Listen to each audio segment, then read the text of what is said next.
Last time on Powerless, the characters had a big meal, mostly comprised of beans. Beans. After being super pushy, but in a sexy way, at dinner, Kai walked Peyton back to her room, and we got more off of that romance trope checklist. Peyton trained exclusively by punching a tree, and then Peyton and company had to go to an interview with not Caesar Flickerman. We also found out about the world's dumbest secret room. Peyton did her interview, and we found out that she's totally always had the goal of improving the slums. Didn't you know that? It was so obvious. There was a big party coming up, and Kit asked Peyton to be his date. Kai and Peyton did more things and flirted more. We got some training scenes. Kai was obnoxious and grabby the whole time, and then they fought for a while, and that's about it. Hello, 'tis I, your sweaty reading companion, Julian. My fan is going, I'm not going to turn it off, so you just get house noises. Congratulations. Let's go. Chapter 18 with Peyton. Again, it's not too bad of a chapter, not too long. Let's go. Let's see if I can remember what the heck was going on. I read this yesterday, and I've already, blocked out what was going on in the previous chapter. Some stupid bullshit, I'm sure. So we're back at dinner, and things are tense, and she realizes that someone is looking at her, and she looks up, and she sees Kit again, but she mistakes him for the king. First, she's like, the king is looking at me. No, wait, it's Kit. I really wish I understood what the author was doing with just hitting us over the head again and again with how much Kit looks like his father. I think my theory is that Kit is such a kind and good seeming person who doesn't seem like his father from what we've seen, that we have to have some reason for the main character to not just like and trust him, and the fact that he just looks like his homicidal racist dad is enough. That's my theory. It's not working. It's just weird, but that's my theory. She's not gonna ask Kit the important questions like, do you intend to be like your father? She's just like, they look alike, and therefore he will do the same things as his dad. Logic. The classic, he hums. And of course we have her thinking about how infuriating but attractive he is. These girlies are all the same. They're annoyed, but also he's real hot, though. And I'm also getting sick of that dynamic. I'm getting really sick of just being told over and over again, he's so annoying, but he's so hot. I used to, back before this became such an enormous trend, I used to kind of like enemies to lovers. I thought it was a fun dynamic. But I am officially over it. My enjoyment of it has been murdered by books like this. For the first time, with this character who, again, has been living in poverty and without food, she finally thinks, as far into the book, about, how that maybe has affected her. Because they go to take her plate away, and she has an instinct to, snatch it. And, let me tell you, that scarcity anxiety is real, and I do a lot with it in my book Adventure Mage 2, which will be coming out, because my main character of Maeve also lived in poverty for some very formative years of her life, and it fucked her up. So the fact that this character hasn't even mentioned how living hungry on the streets has made her relationship with food different shows that this author doesn't really understand it, honestly. She finally thought of it now, yes. But Peyton, having lived on the streets for so long and being hungry for so long, her relationship with food would be fucked up. So, yeah, and I wish we saw more of that. So we're just having a repeat of a previous scene where they're all eating, and then she's making goo-goo eyes at Kai, and the queen is like, remember the dance is coming up. This is basically, worded differently, but a copy-paste of the previous scene where the exact same thing was happening. And then the meal is just over. So, that scene could have been cut. All we did was ogle Kai. Remember for one line that Peyton probably has a lot of food anxiety, scarcity anxiety going on. And then the queen says again what she said in the last scene with her. And then we left. So that could have been cut, I think. And just give Peyton anxiety about food in an earlier scene. When she went to the kitchen would have been a perfect time. It would have been such a good time for her to be like, you have such a different food situation than I have ever seen. Kai, you can just walk into this kitchen and have food whenever you want. Do you understand how, privileged that is? But that was never never brought up. Like, I know we were in Kai's point of view, but Peyton could have said it or made it clear that she was very uncomfortable in the kitchen because of that, and then he could have asked. But no, we skipped over that entirely. Now she's walking down the hallway, and oh, it's Kit wants to talk to her. He rubs a hand behind his neck, not on the back of his neck, behind his neck, which makes me think he's not actually rubbing anything. He's just waving his hand around back there. So Kit is throwing off overt signals that he doesn't plan to be like his father. And she's still just like, but he looks like his dad, though. Is it supposed to be stupid? It's not stupid. It's advanced. Aw, and now Kit has asked her to be his date to the ball. Kit is adorable, and I'm just waiting for this book to ruin him. Because you know it's got to. It's got to ruin him somehow. Otherwise, we're going to spend this entire time wondering why she ends up with broody psychopath. I almost said Zayden, honestly. Zayden pretends to be, like, all violent and broody. This guy actually is. This guy is what Zayden is, like, supposed to be, or what the main character in Fourth Wing thinks that he is, until she finds out that he's actually, like, done none of the violent things that she thinks he's done. This guy actually just murders people at his evil father's behest. So she has a whole mental breakdown of why she should or shouldn't be Kit's partner for the dance.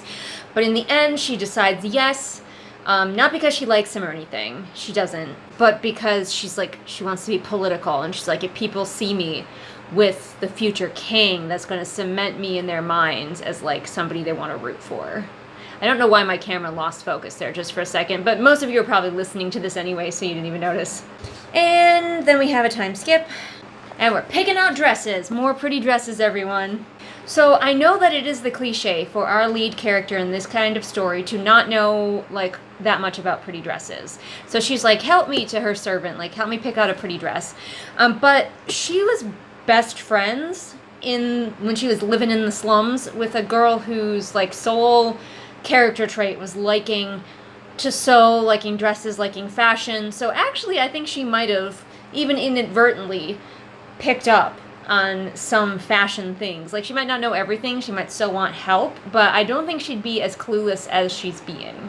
And that would be a cool character moment for us as well, where she could be like, hey, remember that character that I left behind, reader? Yeah, well, she gave me these skills to identify, like, this dress is out of fashion and this one seems very modern, you know, like something like that. Not only does that give more depth to Peyton, but it reminds us about Peyton's friend, who we have not one time thought about since we left her. So Ellie, her servant, informs her for the first time that she's going to actually have to have a gown special made for this occasion. Would have been nice to let Peyton know that beforehand, but I guess we're going to do it like top speed. Make this special gown. And Ellie is like, it has to be green because it's tradition for the women to wear green to the ball. And of course the main character is like, ugh, ew, tradition. So she's probably going to show up in some other, probably red would be my guess, or maybe black. She finally remembers her friend. Just as we were thinking of Adena, she finally goes, wait, dresses, seamstresses, I used to live with one of those. Oh yeah, my friend who I left behind. Oh, if only the friends in these types of bad books that we've been reading knew how little the main character thinks about them once they've left. Wow, our main character's such an edgelord. She's thinking about the night because she had a moment with Adena at nighttime, and she'd been studying the stars because, like, only the stars can truly understand her because, yes, everyone can see them, but no one truly understands them. Wow, this is such edgy teenager bullshit. This is the sort of stuff that I thought was deep when I was, like, 13. Bathroom thoughts, shower thoughts here. Now that the main character has remembered that she has a friend, she's decided to go all out and is like, wait, I could hire my friend to make me my ball gown. And she could even live there and be Peyton's, like, stylist from now on. So, like, things are going to be looking up for Adena, who we finally just remembered. Although it is really unclear how and why Peyton is, like, allowed to hire seamstresses on behalf of the crown, because, like, Peyton doesn't have money. So she's definitely implying that she's just going to, I don't know, start billing the king, the palace, whoever, for her friend being there making her pretty dresses. And is that a thing that contestants are allowed to do? Completely unclear. Never ever explained. That sort of thinking is not the sort of thinking that this book is interested in.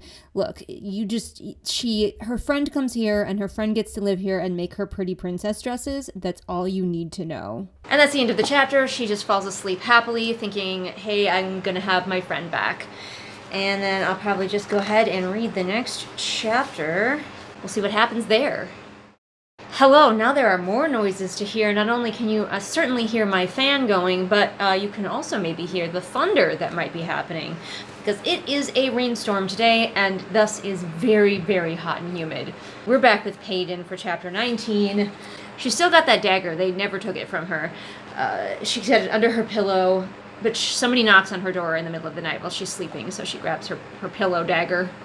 I would 100% just slice my hand open if I had a dagger under my pillow, because I put my hands under my pillow all the time while I'm sleeping, so just wake up, just like shredded to pieces by my own pillow dagger.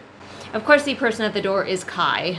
They both still have bruises from their sexy fight together, which weren't mentioned in the last chapter, but I guess they still do. And also, maybe we knew this, but we find out that they have like healers in this world who can just like heal people as good as new, but both of them were too prideful to get rid of their bruises.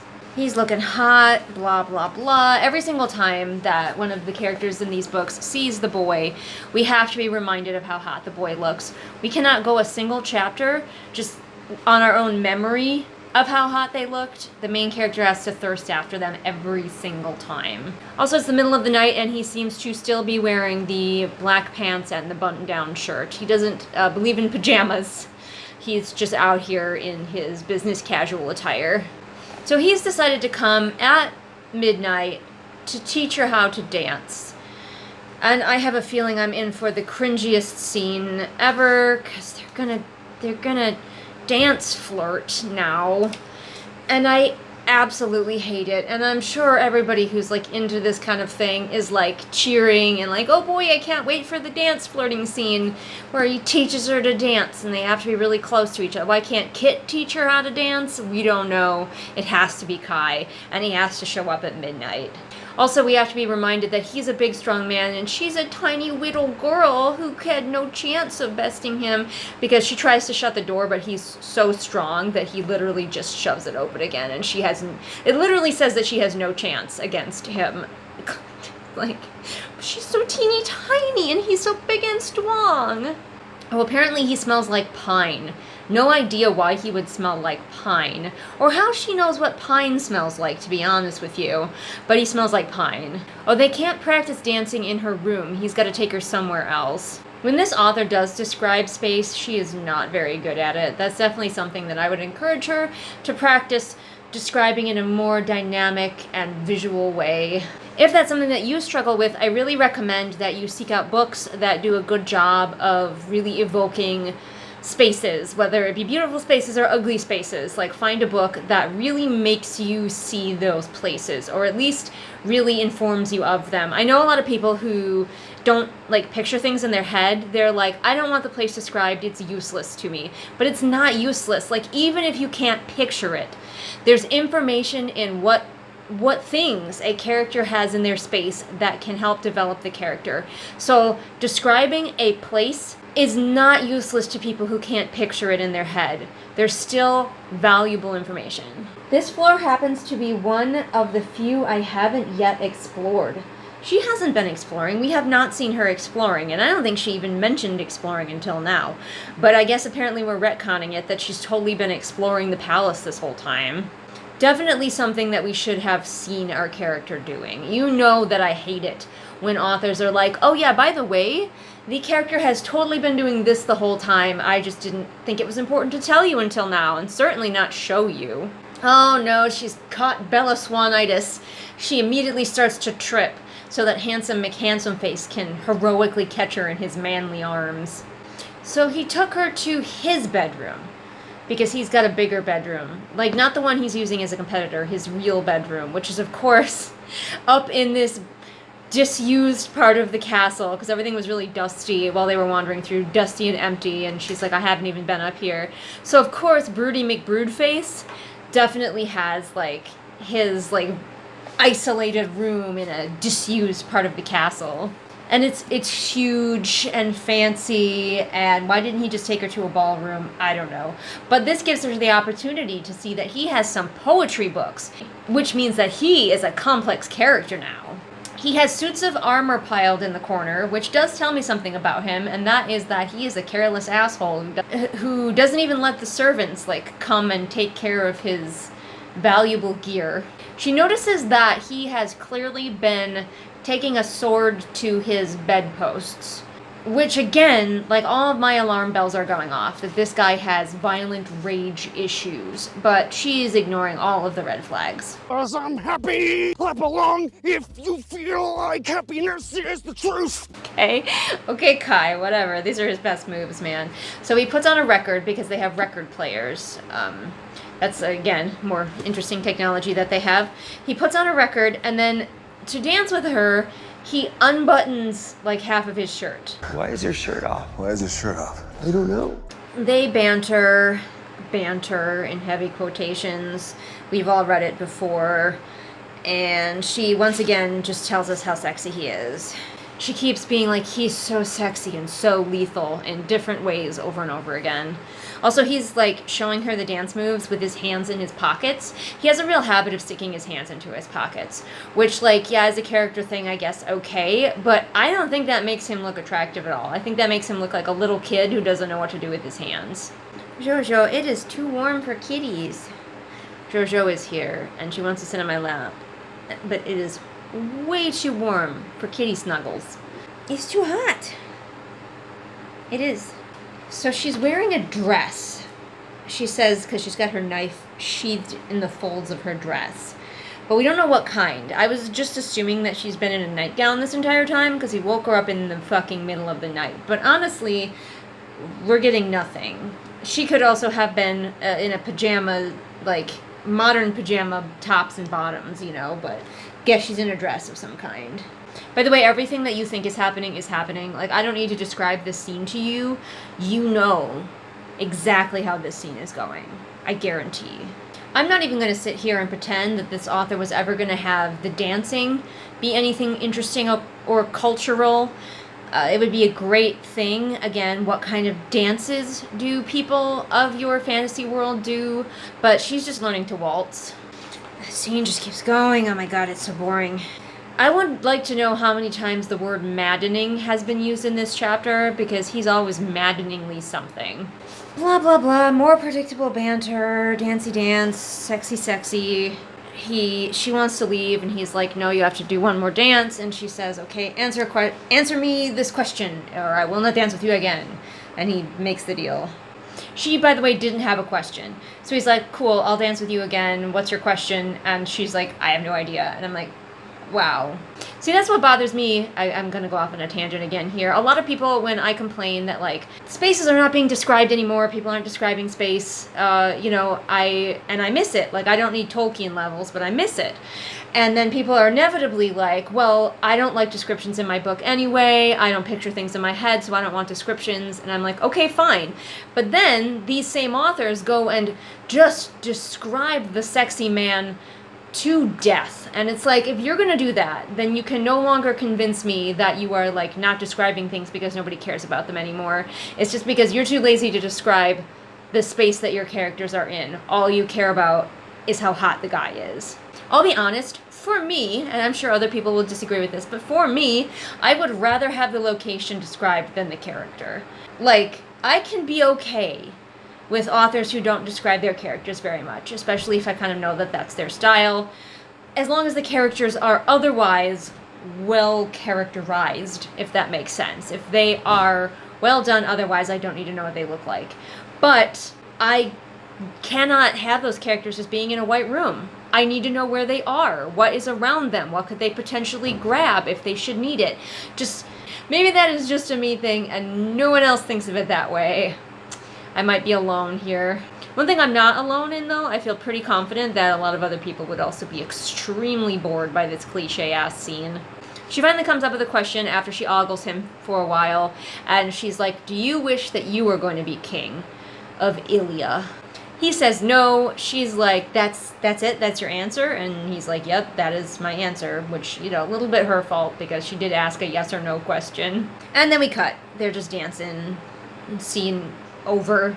We got all the important stuff. We got him thoroughly described, and we got all of the banter and how infuriating he is. And now we're cutting to when Adena shows up at the castle. I was really hoping, like, maybe this makes me a terrible person, but I was really hoping that Adena had died since Peyton had left her, and then Peyton would have to deal with the fact that her friend died, because Adena does not get herself food at any point that we saw them together. So, like, Adena could have starved to death in the gutter, or been stabbed to death, or been robbed, or any other number of horrible things could have happened to her while Peyton was gone, literally not thinking about her at all. But no, she's fine, and now she's here to be Peyton's stylist.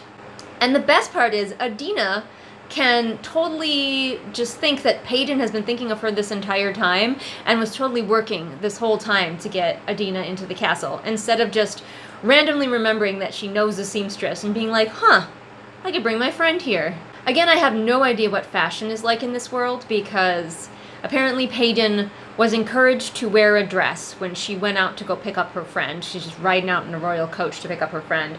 And she was encouraged to wear a dress, so to make a good impression on the people, apparently. But, like, what is she wearing? What kind of dress makes a good impression on people in this world? Is she wearing a floor-length denim skirt? Is she wearing a floral skater dress? Like, what is she wearing? Well, at least the main character has the good sense to feel bad about having not thought about her friend this entire time, which is more than I can say for like 99% of these characters. And we end the chapter by her friend being like, ooh, which shade of green shall you go with? And of course Peyton is like, actually, I have a different color in mind because I'm not like the other girls. I'm a rebel. So predictable. Alright, that's it for that chapter, and I'm going to go do other things. Hello, Nigel. I just told Giorgio that it's too warm for kitties, so unfortunately, you cannot stay and snuggle on my lap either, buddy. I'm so sorry. But also, I have to go do things. So, thank you, but, Hello. Welcome back to another chapter. My food is in the oven, so hopefully I will be motivated to read quickly. And also, the dryer is going, so if you can hear that, cool. By the way, anybody else the kind of person who has a warm drink and a cold drink at the same time? Sip of the warm drink, sip of the cold drink. Perfection. We're with Kai. You know the joy that I feel when we're with Kai. But look how far we're getting. Look how far we still haven't entered the frickin' knockoff Hunger Games, but look how far we're getting.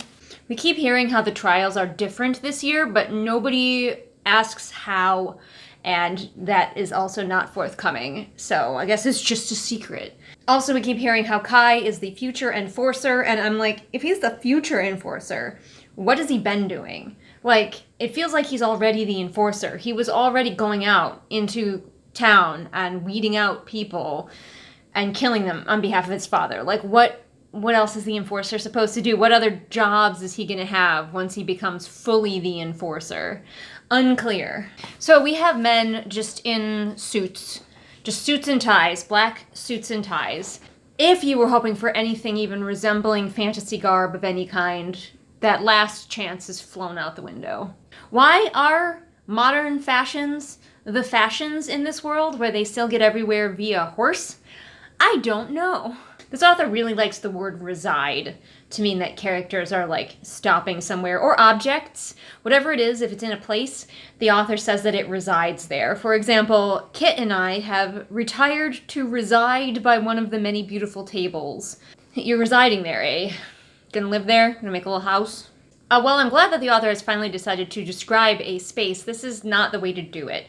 Where just randomly Kai is like, I pass the time by admiring my favorite room in the castle, taking it in for the 100th time. That's lazy. That's lazy. If you want to describe a room that a character has seen a lot, then you need to have that character interacting with the room. So rather than just having him literally standing in a corner describing the room for me, have him going around one of the pillars if there are pillars, and I think there are. Like, have him notice a wine stain on the marble floor. Like, find ways for him to interact with this place, because if he's familiar with it, then we don't need him to just like describe it to us. That sort of description is better for going into a new place that a character has never seen before. Obviously, you still want to try to get as much interactive visual as you can, but this kind definitely works better for new places. Like, chandeliers droop from the ceiling. Interesting choice of word, droop. Dripping with diamonds and elegance. Well, we know what diamonds are, but dripping with elegance, what exactly is that? Also, you've kind of contradicted the word elegance. When we think of the word elegance, we don't think of things that droop. Then we have 2 sets of emerald padded staircases. Emerald padded, not emerald carpeted. Emerald padded. What does that mean? Again, just some of the words this author chooses I don't think are right for the situation. A beautiful woman cocooned in silky emerald steps to the railing. Cocooned makes it sound like she can't walk, but we're given no indication that she's struggling with her outfit, so I don't think cocooned is the word you want here. Yeah, she's doing a lot of walking and striding around gracefully. I don't think she's actually cocooned in her dress. We also have begins and begin, basically back to back. Begin is a fairly common crutch word, so that's something that you can definitely watch out for in your own writing. So at this ball, the men arrive first and they mill around being boring and dressed identically. So glad that we've all decided to dress like the billionaires on the cover of all of these romance books. But the men just come and mill around, and then later the queen comes in and all of the women come in. Blair is here, and did you know that her hair, it's lilac? Whoa, there really aren't that many people with unusually colored hair. Honestly, like, a lot of people in this book have powers, and basically we only see the main character and Blair having unusually colored hair because of it. So apparently Kai got stuck going to the ball with stupid Blair in a scene that would have been fun to see, but we didn't get to see it. We just are told that she asked him or cornered him because, again, confident women who go after what they want are bad. I don't think this is the right word here. He says that she looks stunning. She says, "Why, thank you, Kai." She muses, her dark lashes lowering. She muses? Saying thank you to someone is not musing. I am not sure how that could be interpreted as musing. So he immediately starts ignoring Blair, and for a minute he's like, "Man, I'm a sucky date." And I was like, self-awareness from the man. Did not expect that. But then he immediately goes, "But she should have known what she was getting into when she asked me, so I don't feel bad about it." Like, oh, good. You are a horrible person, Kai. Every time you seem like you're gonna maybe be okay, and I get my hopes slightly up, you go back to being a horrible person. He's an asshole. We finally find out what special dress the main character had made, and it's silver, like her hair. She's not gonna wear green like all of these other stupid girls following trends. I probably should have had girl hate in this, honestly, but I did not, because we haven't been seeing it as much, but it's definitely still here. I just don't follow trend. I'm just so special. I'm just not like the other girls, I guess. They're just stupid trend followers. Had to go get my lunch. My lunch is done. It is in fact chicken nuggets with ranch to dip them in, because I'm a 9-year-old in my heart. Payton's kohl-lined lashes sweep over me as I take her in. Her lashes are sweeping over you?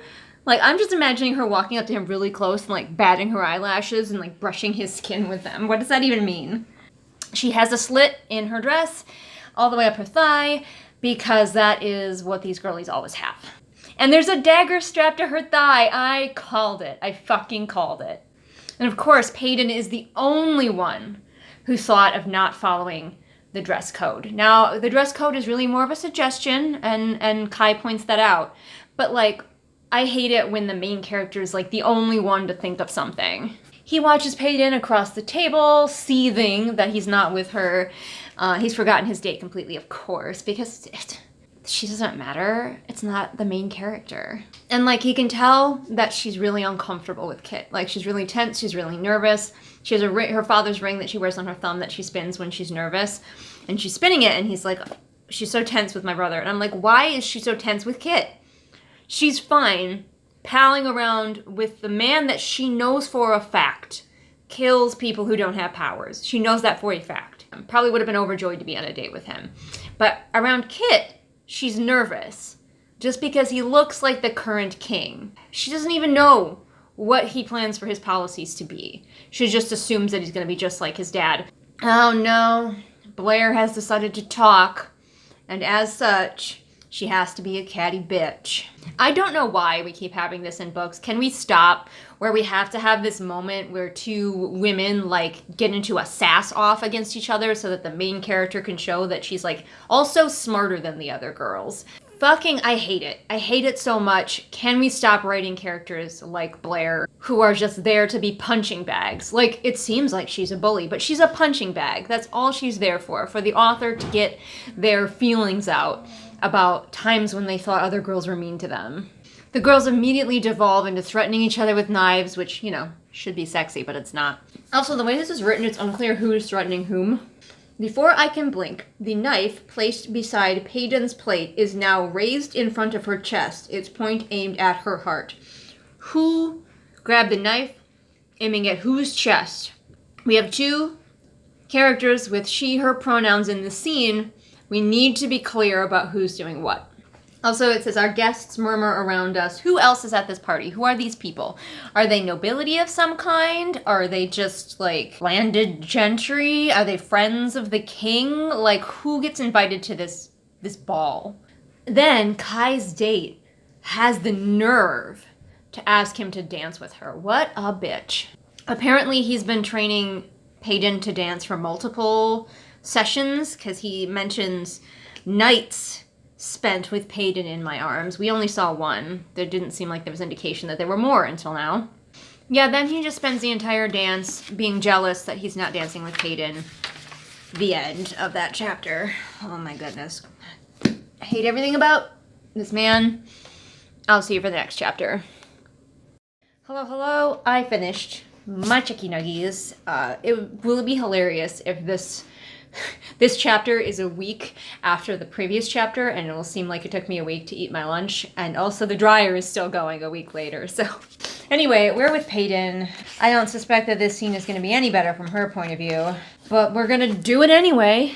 A lot of word repetition still. We have spins and spin in the same sentence. I have not been pointing it out every time, but this author has a lot of word repetition. See, Payden is seeing this room for the first time. She's the person who we should be getting the description of this space from, and all she says is that it's like a really big and fancy room. Another way that we could have Kai describe the room, if we wanted to, is having him notice things that are different, that were changed for the ball. Like, for example, don't just mention that there are pillars, mention that lights have been draped on the pillars, or, you know, some kind of decoration has been put on the pillars. Like, what's different from how this room normally is? I'm not convinced that this author even knows what molding is. She keeps mentioning, like, beautiful molding, and I'm like, if I asked you point blank, what is molding? Do you know? I feel like no, she just knows it's a thing that pretty houses and like palaces probably have. Also, I don't know why the main character has suddenly decided she needs to stand out.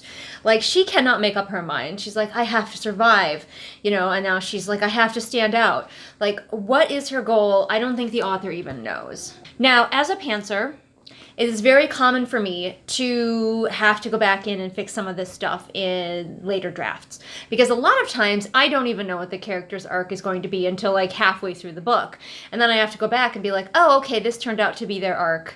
So I'm going to go back into the beginning of the book and like support that. But I think this author is just kind of deciding on this character's arc in the moment, whatever the scene needs her to be. See, in the Hunger Games, it was important for Katniss to get everybody's attention and be memorable if she was going to survive. This is a whole different situation. Payden even mentions that by not wearing the dress code, she's probably making people like her less.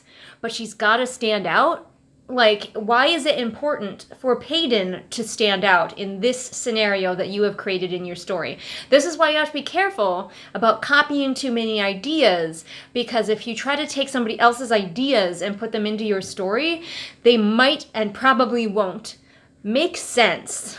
In case you were wondering if she's worried about Kit because he looks like his father, she's worried about Kit because he looks like his father. Kit, her thinking about Kit the same way every time is definitely like the what color is her hair for Payton.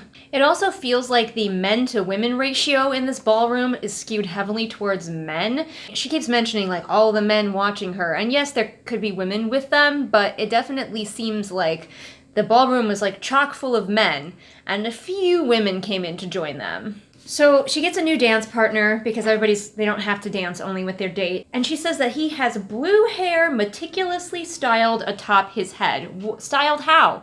What's the style? Like, atop his head means nothing to us. Hair is usually on top of your head. So like, what are the styles like? I'm assuming he's just wearing the usual man haircut, like, for example, the one I'm wearing. But blue. Maybe I'll cosplay him. I'll just dye my hair blue and put on a suit. Of course, the man is a creep.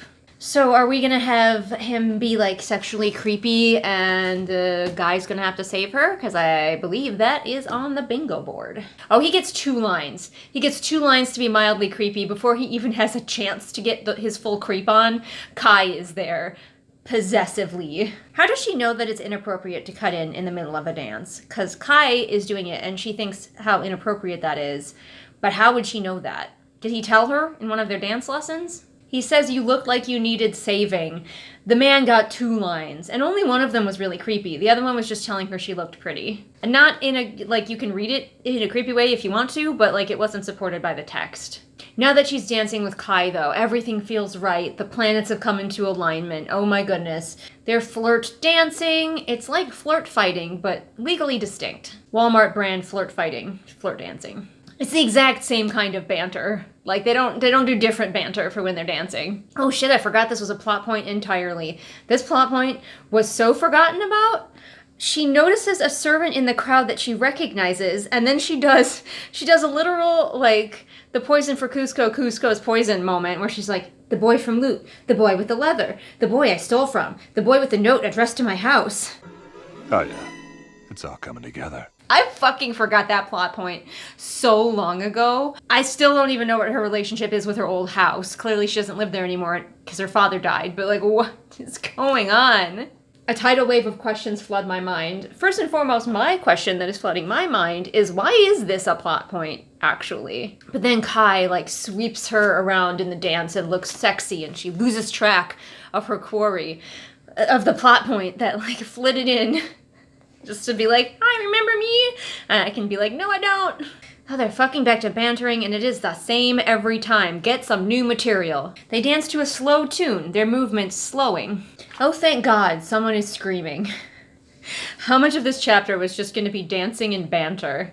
Oh, bomb. Okay, somebody put bombs in the ballroom, and now it's exploding, and of course, Kai, like, immediately throws her to the ground and is, like, covering her with his body heroically. I feel a wave of heat, okay, accompanied by smoke, I guess you could feel that, and hunks of stone sailing towards us. How would you feel hunks of stone sailing towards you?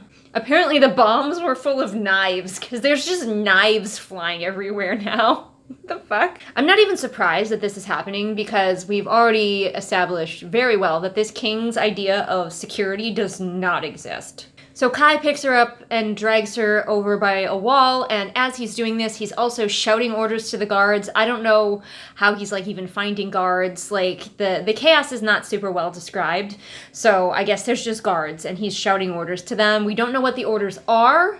We just need to know that he's really competent. She catches sight of one of the attackers, and they are wearing Zorro masks. Again, these are all tropes that the girlies love, and which I see right through. So she's injured on her arm, and he's like, oh my God, you're injured. Ah, I can't handle that. Even though I punched you in your face several times.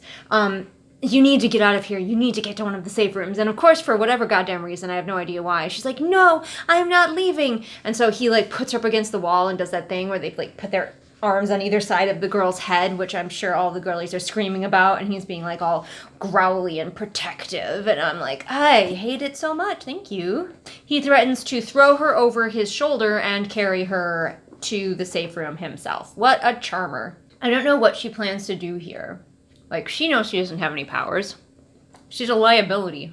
But of course, because she's fucking Sherlock Holmes, she's like, they had to use bombs because whoever's attacking us doesn't have powers. She says, let me help.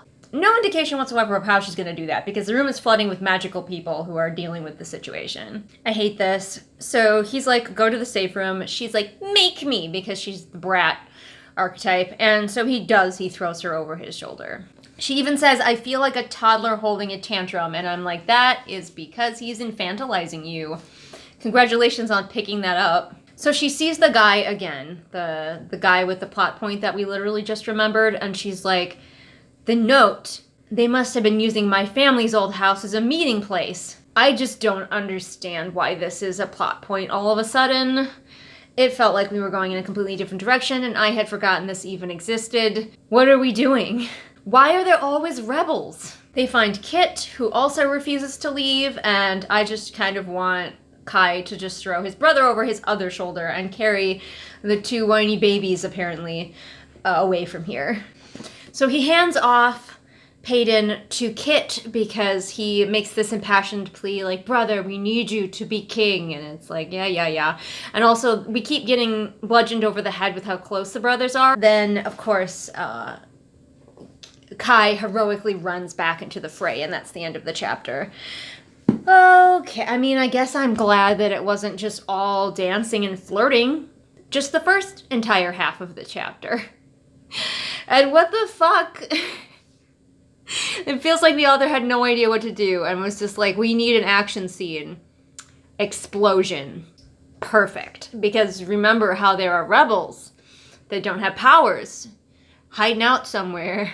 This plot point, like, I think every plot point in this book was stolen from a different book. I'm pretty sure. It's been about 1,000 years since I tried out the first book in the selection series, knowing I wasn't going to like it, but I was like, well, it's really popular, so I'll give it a shot.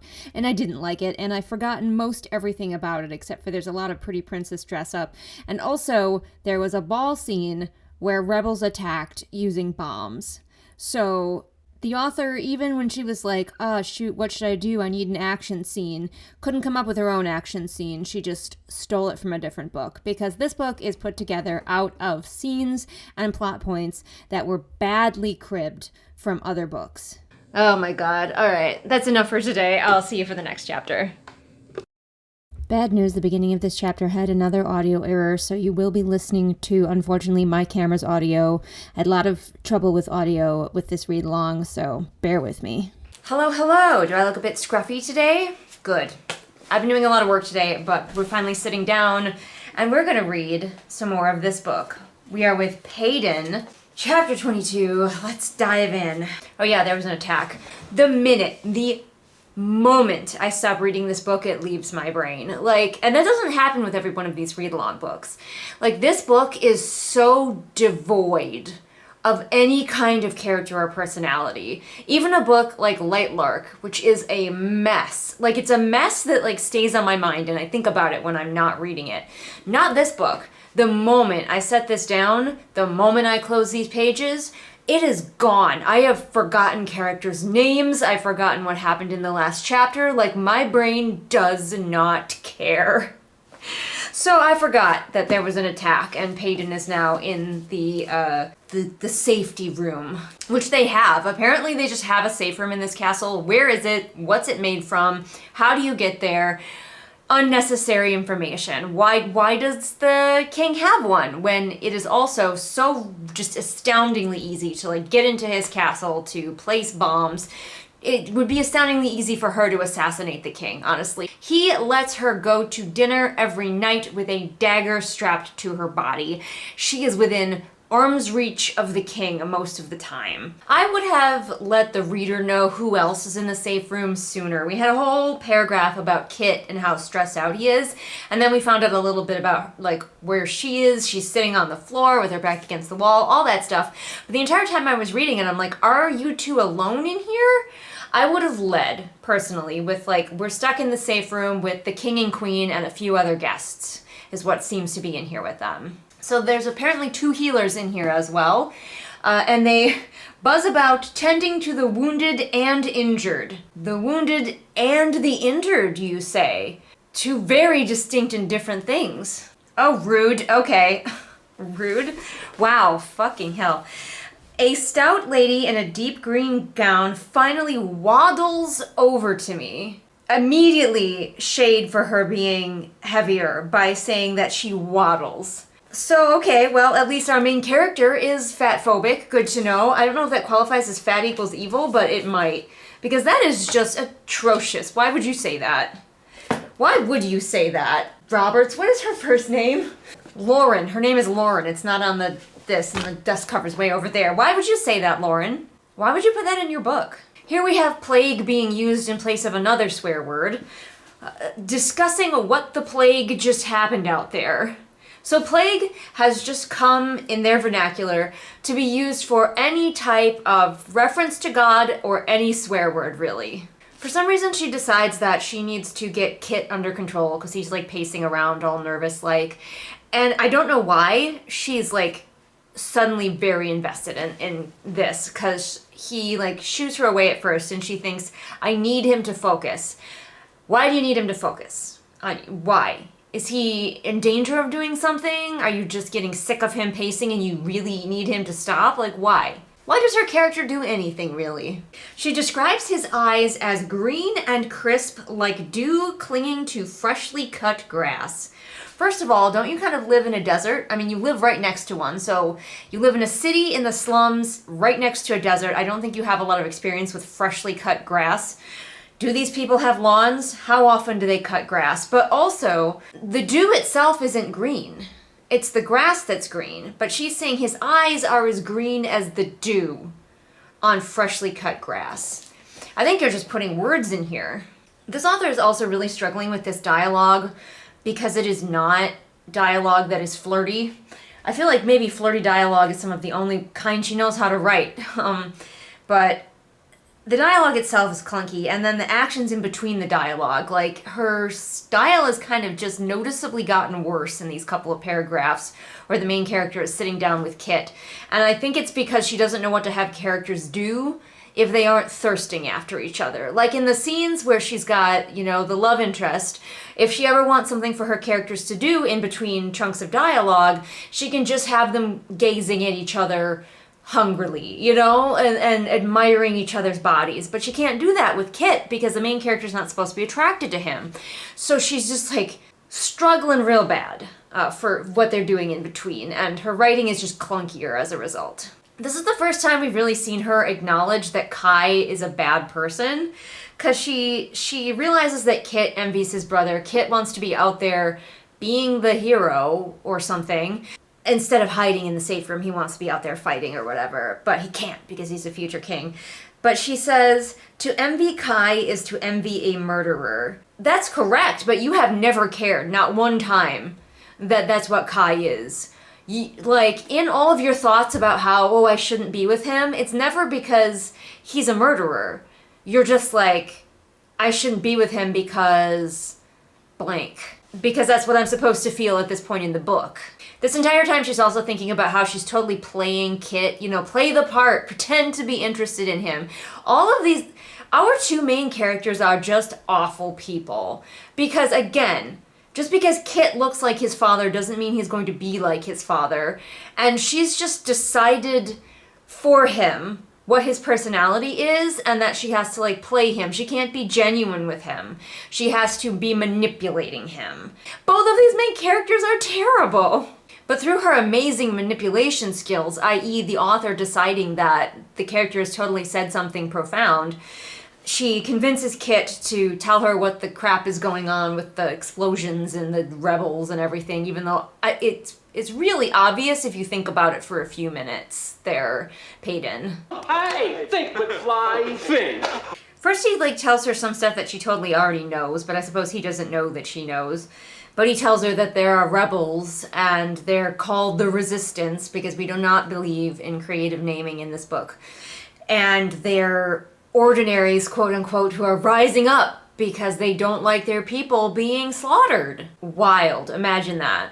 She's like shooketh, which is weird because I thought she already knew about these people. At least a little bit, I thought she already knew. She found that note and we just had her thinking how it must be like some kind of rebel meetup, I thought was her understanding. But now she is stunned to learn that any ordinaries might be fighting back. Also, we find out that Kai is actually really bad at his job because there's apparently a lot of ordinaries hiding out in Ilya. And if it was any other character, I would think, oh, well, it's because Kai is only pretending to go after people, but he's not really because he's a nice person. But we've been in his point of view, and that's not the case. We are finding out for the first time that some types of elites were also banished. The Fatals, the Silencers, the Mind Readers, and the Controllers. And I'm sure we can guess what all of those guys do because, again, the names are so ridiculously obvious. So it seems obvious to me, because she's like, well, if there are elites in with the rebels, where were they? We only saw, like, normies, people with no abilities attacking us with the bombs.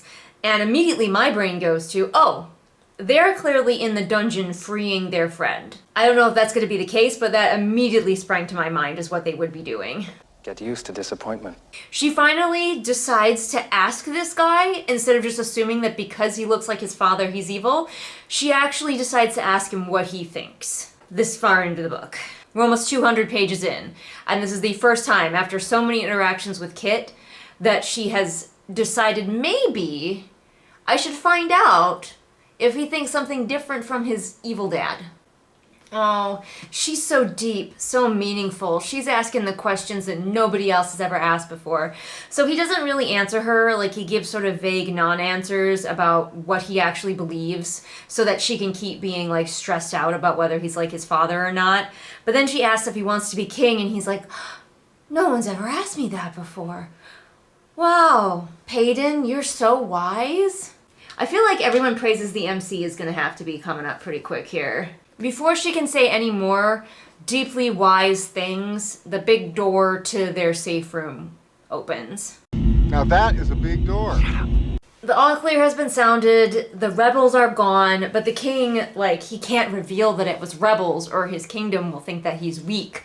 So he's just like, what happened today will never happen again. Carry on to the trials. And that seems like it's going to be just as much of a problem if the king just says, hey, ignore the exploding ballroom, if you could. We have it handled. Everything's under control, situation normal. We are reminded again that she has a dagger on her person, and she was just in the safe room with the king. So the king could be, and probably should be, super assassinated. Uh-oh, my recording crashed again. I apologize, I'm so sorry that you had to listen to my camera's audio, but I'm doing my best. So she's also deciding that she needs to find this resistance, and conveniently, she just so happens to have a note that tells her exactly where their meeting place is. Well, at least one of their meeting places. The note's probably pretty old at this point, and they might not be meeting there anymore. That might have been a one-time thing. But yes, she assumes that the note she has telling her to meet at her parents' old house, conveniently, is going to be up to date, and she can go there after she's done with the trials. She uses her stealth abilities to slip away from the crowd of people who are all going about their business, and she goes back to the ballroom, which is all, like, still all ruined and torn up, and there's just gore everywhere. It is being cleaned up by people with water abilities who are called hydros. Apparently all it takes to restore a room back to its pristine original condition after it has been bombed is washing off the blood with some water, using wind to get rid of all of the dust, and using psychic powers to, like, put the wall back together. I don't know how that works. Like, sure, the psychic powers can lift up the boulders and push them out of the way, but it's debris. It's not like a Lego that you can just, like, plop back into place. It's ruined. But okay, that's all it takes, whatever. This is the first time we hear that she's wearing high heels because she's tripping over them. But she's rushing into the room because she's seen her boo. He's sitting there looking all miserable, and she's like, oh no, My poor murder man. Of course, even though he's all beat up, all he cares about is her. Did a healer get to her? Oh, what a sweet, sweet murder man. They're bantering. It's just the same. It's the same with these two. Whenever they're together, it's the same. Please have some other type of conversation. Any other type of conversation. By the way, she has stood to her feet twice within this sequence. I think I gave this injuries don't matter already, but they don't. Oh, no, I didn't. Injuries don't matter because he, even though he's all beat up, a healer is close enough, near enough by that he can just use their power and heal himself. I don't understand what these trials are to these people, because he's like, Father will go through with the trials. It's a display of power. And I'm like, no, what are the trials? The people barely care about them. Like, yeah, they show up for them. But in the Hunger Games, it was a display of power. And that's because we have set up all of this history, all of this lore around the Hunger Games. But in this, once again, the trials feel like they were plucked from a different book and plopped into this one. There's no history. There's no lore. We don't even know what they are. We only find out about the things that are happening as the character's going through them because she didn't care enough about them to have seen interviews in the past, to have seen any of this in the past. She has no idea what the trials used to be, so us being told that they're different this year doesn't mean anything. And now we have, like, the king will go through with the trials as a power move, and I'm like, who's he trying to impress? Does going through with the trials make the rebels more respectful of him? Like, what are the trials in this world? What do they mean to these people? No idea. It's just a death game to have a death game. And it's not even really a death game, because not everybody has to die. People can just survive, I guess, and leave, because that's what the main character plans to do. It's back to more of this stupid cliche banter. Like, my god, that's what this chapter mostly is. He still smells like pine. She's like, I can smell like sweat and blood on him, because they're standing close together, of course. And also pine, which implies that this guy just smells of pine. Is that his actual power, is to just smell like pine? I wish I had that power to just, like, smell pleasant all the time. Banter, banter, banter, and scene. All right, well, that was garbage, and I hated most of it. And I do apologize again for the fact that this was a longer chapter and my audio decided to crap out most of the way through. And then, like I said, when it fails, we lose all of the audio that I've been recording. So that's great. I don't know why it does it. I know, probably somebody in my comments is like, well, just get a different audio program. Just get a different recording device. Listen, I'm using my old phone for this, and I don't know if a different audio program would help. But I am not swimming in brand new technology over here, so we get what we get and we don't throw a fit, all right? So, but I do apologize for you guys having to deal with my camera's crappy audio for a little while there. Anyway, I'll see you for the next chapter. Hello, hello, and welcome back. We're going to try to get through another chapter tonight real quick, or maybe not real quick. It looks like a longer chapter, and we're with Kai, which we all know is my favorite character in the whole world. Hopefully my audio will not crap out this time. I'm watching you. Audio. Let's go. Chapter 23. So Kai wakes up with a mouthful of dirt, that is thoroughly described, and he realizes that he's been drugged and, like, dragged out to the woods somewhere. Oh, also, I did want to give this, on the bingo card, I wanted to give this terrible plans, because the king's entire existence is one long terrible plan.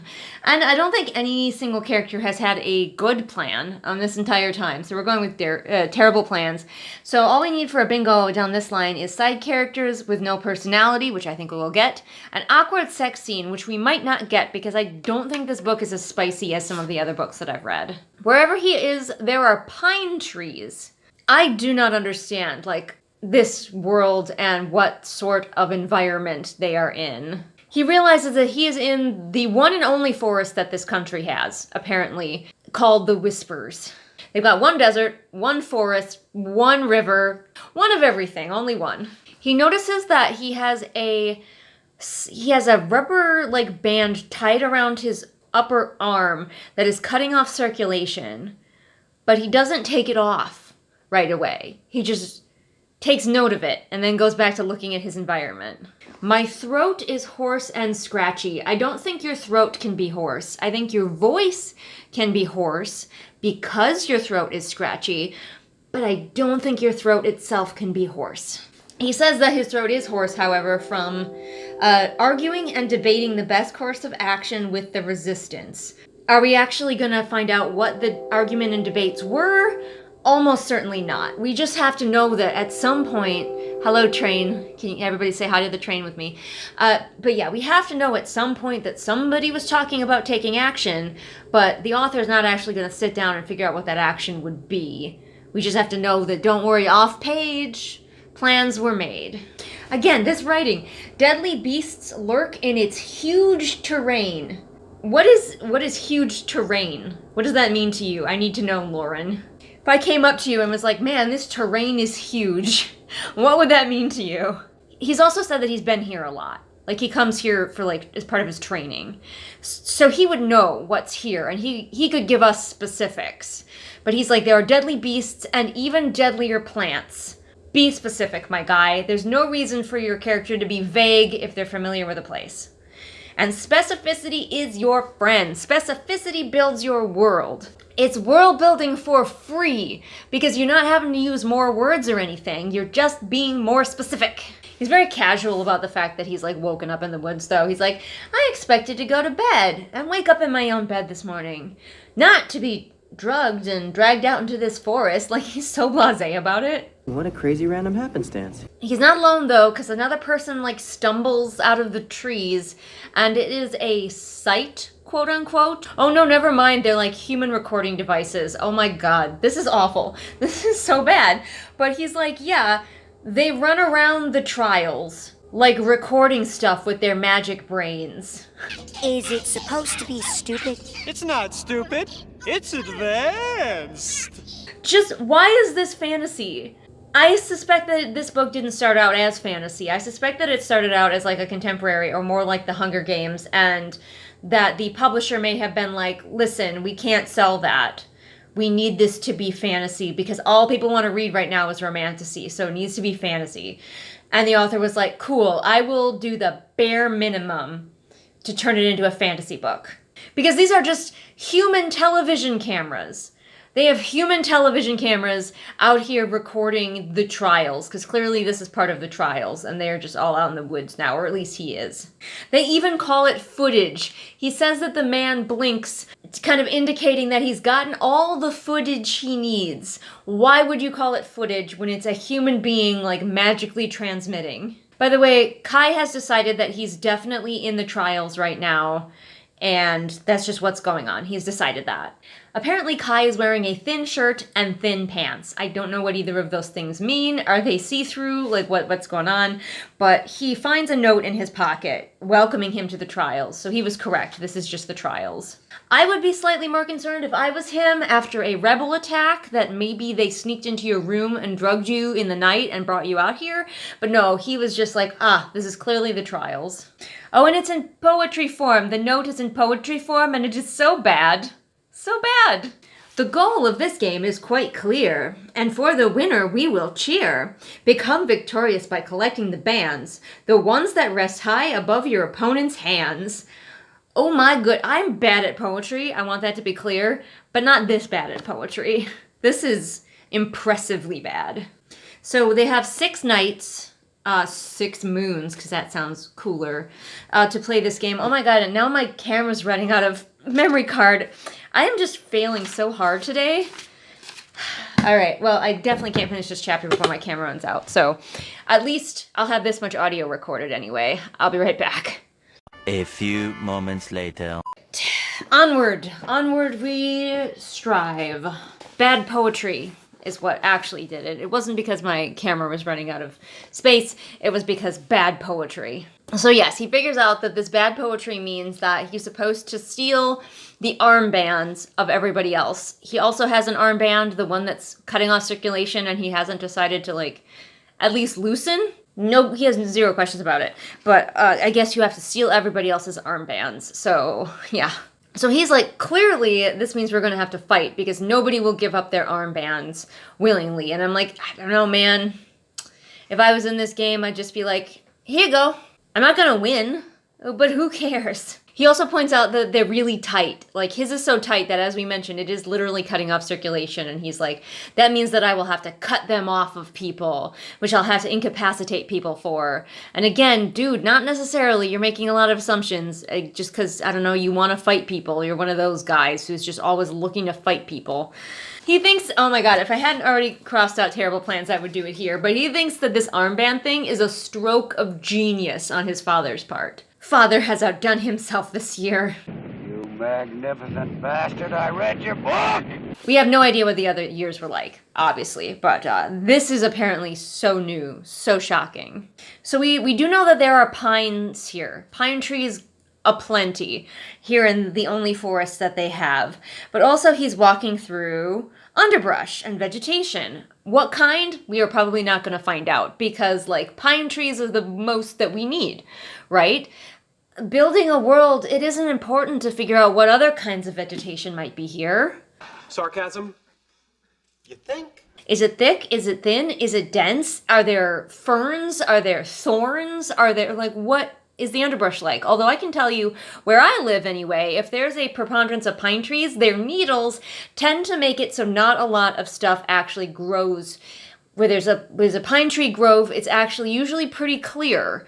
And you can walk around pretty easily, a minimum of underbrush, because of the dense pine needle cover and the shade created by the pine trees. I cannot help but feel like perhaps Lauren has never actually been in a forest, but I can't vouch for that. Or at least not a forest that has not been completely curated for humans to walk around in. Apparently at one point Kai had a fear of heights, but he's already conquered it before the book started, so we're just gonna mention that he used to have it, but doesn't anymore. That's not how you give your character a weakness or flaw.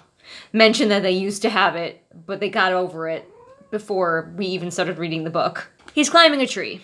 Also, I can't help but think that this is taking place in a forest because the first Hunger Games book took place in a forest.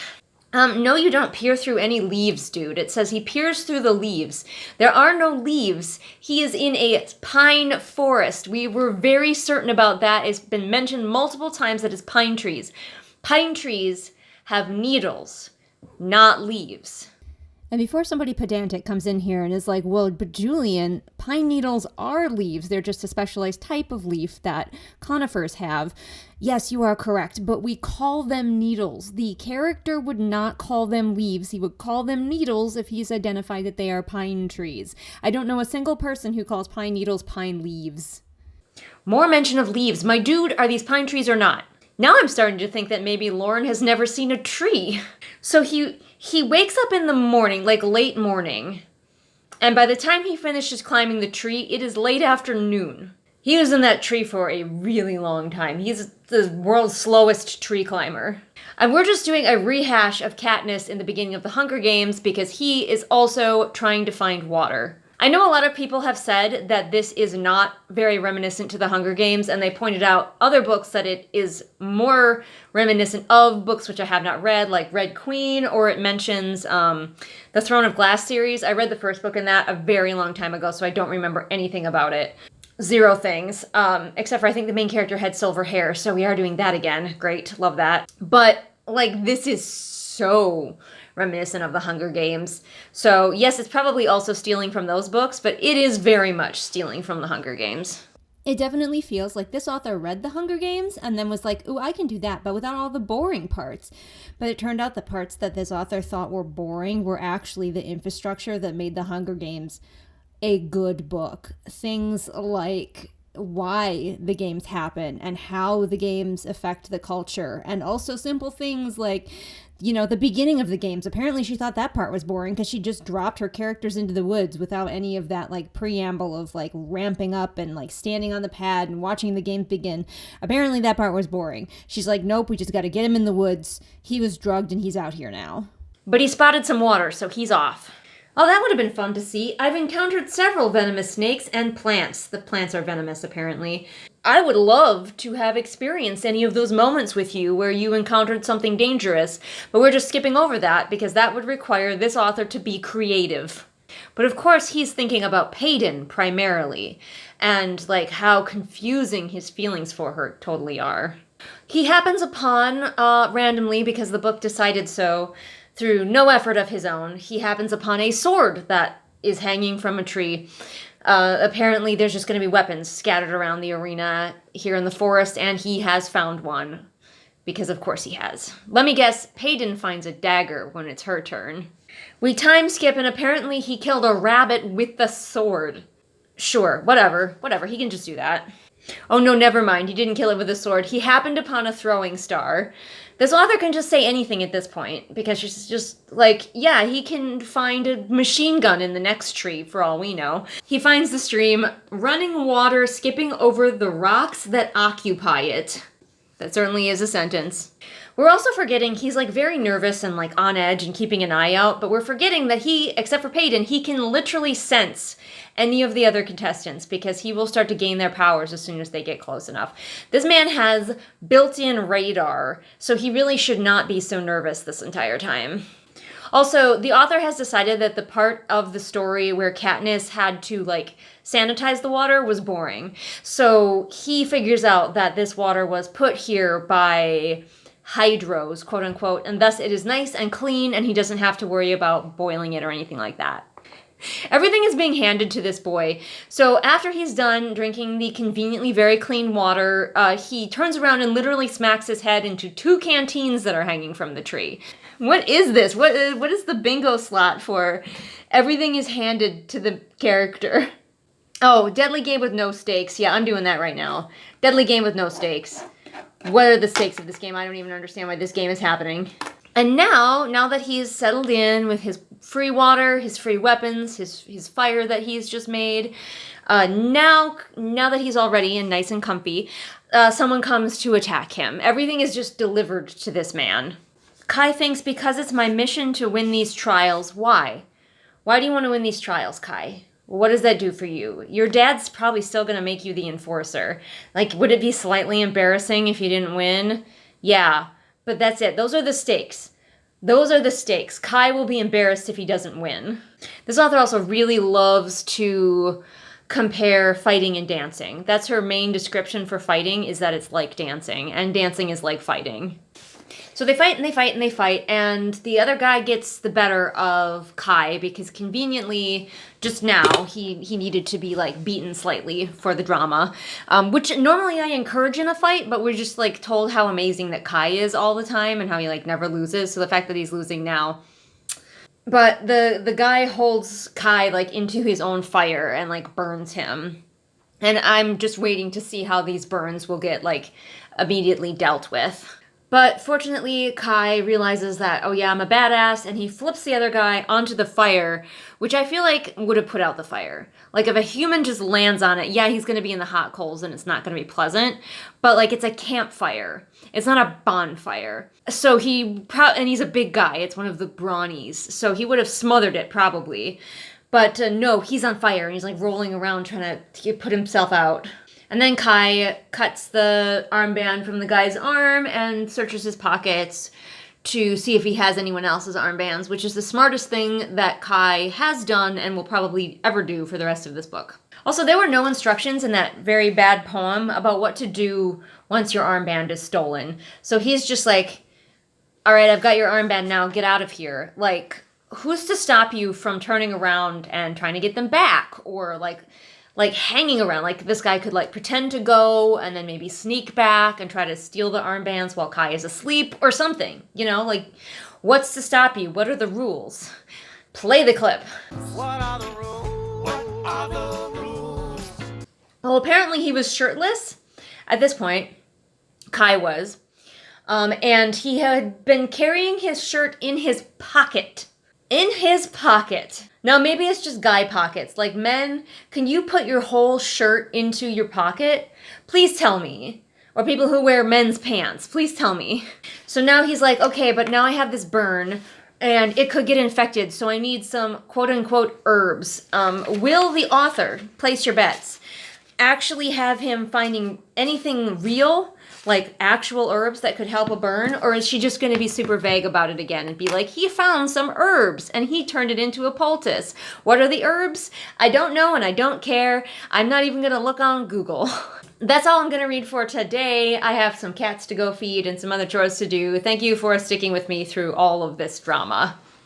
Sorry to crush your hopes and dreams. Strong bad. You know who doesn't crush my hopes and dreams? My patrons, in reverse order just for fun. Sarah, Lisa, Amanda, Jenny, Savvy, Scribbling Cat, Rennie, Jesper, Zaire, Shelby, Callison, Anne Sophie, Patrick, Belle, Light Julie, Kit, Merween, Sophia, Swamp Goblin Waifu, Melissa, Afra, Deborah, Alyssa, Celia, Amanda Lafone, KJ, Jessica, Caitlin, Ursula, Robin, Jojo Bookish, Bear, Kirsten, Pudamancer, Mooney, Kohikaro, Kira, Sam, Haley, Pansing Pony, Roma, 78 kilograms of shade, Kat, Sarah, Peregrine Morningstar, Sunny Shy, Bird Anonymous, July, Martha Baggins, SB Boots, Laknunga, Constantina, Gay Tutter, Jen, Annika, K, Scout, Semi-Dark, and GK. Thanks so much for not ruining my hopes and dreams, everyone.